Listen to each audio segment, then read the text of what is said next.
tugas biologi, yaitu mengamati ekosistem yang ada di sekitaran sekolah. Jadi, kelompok kami memilih kebun yang ada di sekitaran sekolah sebagai tempat penelitian ekosistem. Sebelumnya, apa sih itu ekosistem? Jadi, ekosistem merupakan tempat di mana terjadinya hubungan interaksi antara komponen biotik dan juga komponen abiotik. Sekarang kan kita sudah tahu apa itu ekosistem. Nah, sekarang kita bakal lihat komponen apa aja sih yang ada di ekosistem ini dan juga interaksinya. Komponen biotik apa saja sih yang ada di ekosistem ini? Jadi, komponen biotik itu terdiri dari makhluk hidup. Yang pertama ada hewan, ada tumbuhan, dan juga ada manusia, kita sebagai makhluk hidup di ekosistem. Nah, sedangkan komponen abiotik itu terdiri dari air, udara, tanah, dan benda mati lainnya. Peranan komponen ekosistem biotik.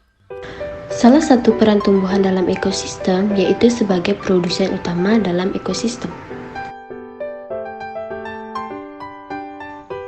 Di dalam ekosistem, hewan berperan sebagai konsumen. Konsumen dibagi menjadi beberapa tingkatan, antara lain ada konsumen 1 atau herbivora, konsumen 2, dan konsumen 3 yaitu adalah karnivora.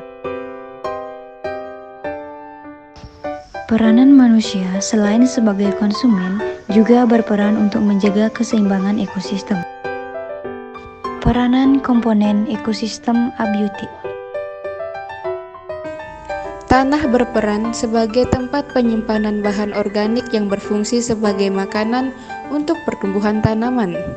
Meningkatkan porositas tanah sehingga meningkatkan kemampuan tanah untuk menyimpan air dan udara untuk akar tanaman. Peran sebagai komponen abiotik ialah sebagai sumber pemenuhan kebutuhan air bagi tubuh makhluk hidup dan habitat beberapa hewan. Udara merupakan kebutuhan primer untuk sistem pernapasan.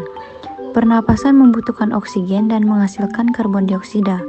Oksigen diperlukan untuk menghasilkan energi bagi makhluk hidup.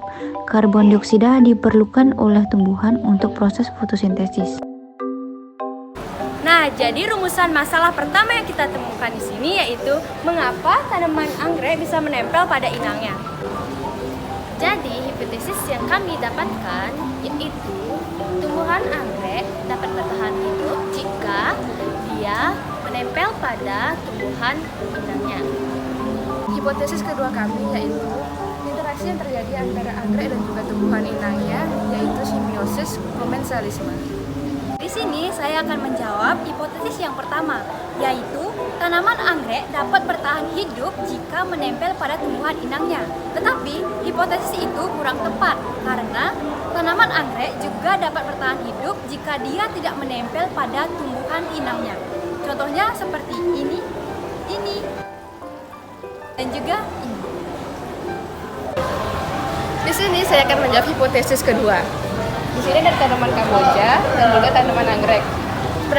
Mereka melakukan interaksi simbiosis komensalisme, di mana pohon kamboja ini menjadi inang atau tempat menempelnya tanaman anggrek.